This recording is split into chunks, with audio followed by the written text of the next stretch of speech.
welcome to video 7 of the SciConnect Starter Series, Working with Partners. So why is this important? It's important because every event in Science Olympiad is partnered. Whether you're in a group of 2 or 3, being able to work together is integral to your success. The first step to this would be clear communication. You should try to set a regular check-in schedule with your partner, whether it be meetings, texts, or Zooms. You also need to be honest about your commitment. For example, if you can't make it 1 week, let your partner know so that they don't have any false expectations. In addition, you should share resources with each other. This could mean creating your cheat sheet or binders together. By doing this, you can share each of your strengths and weaknesses and different perspectives on how to make your resource as strong as it possibly can. And it's really important to actively listen to each other. Only by actively listening will you understand, what they want from you, and how you guys can improve your partnership and cooperation. Dividing responsibilities in a partnership can look really different for different people. So here are some possibilities. Some things that people do is splitting an event in half. For example, each person can focus on specific topics of a test and really master them, so when you go into a competition, you know exactly what sections you're going to be working on.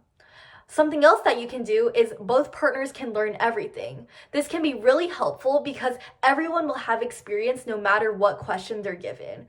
When everyone has learned everything, you guys can test each other in order to have the best understanding of all possible topics. Ultimately, though, both partners should know the cheat sheet and binder that you're using really well for a study event, so that during a competition, you're not scrambling and asking one person where a specific vocabulary word is. For practice tests, you can take them separate or together. I think a mix of both is good. By taking them individually, you can know where you yourself are at and your weaknesses. And by taking them together, you can work on how you want to divide responsibilities during a test, using a binder together at the same time, and other skills like that. Conflicts are always going to come up in a partnership. If you ever have a disagreement, you guys should talk it out earlier. There's no point in letting it fester for a long time.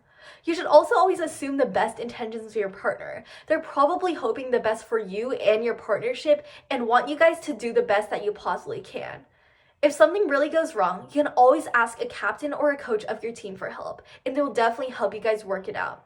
Sometimes it's also good to take a break, whether it means stepping away from the situation for a little bit, maybe not communicating with them for a few days in order to really understand what you're getting into.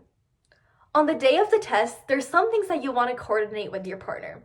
For example, you want to know who's bringing what. Like, make sure at least one person has the cheat sheet and binder for build events, that they have all the parts of the builds that they need. Before events, you should review the key facts and strategies that you want to use during the test so you're all clear. You can also divide up pages and sections of a test once you get into the testing room so you know what you're going to tackle in the 50 minutes of a testing block. You should also agree who does each task during a lab or a build section so you guys aren't fighting over using one apparatus. You guys should definitely review together before and after the test, and ultimately stay calm and adapt to whatever challenges come up. If you are a good partner and you have a good partner, that's going to lead to the most fun, success, and happiness during Science Olympiad.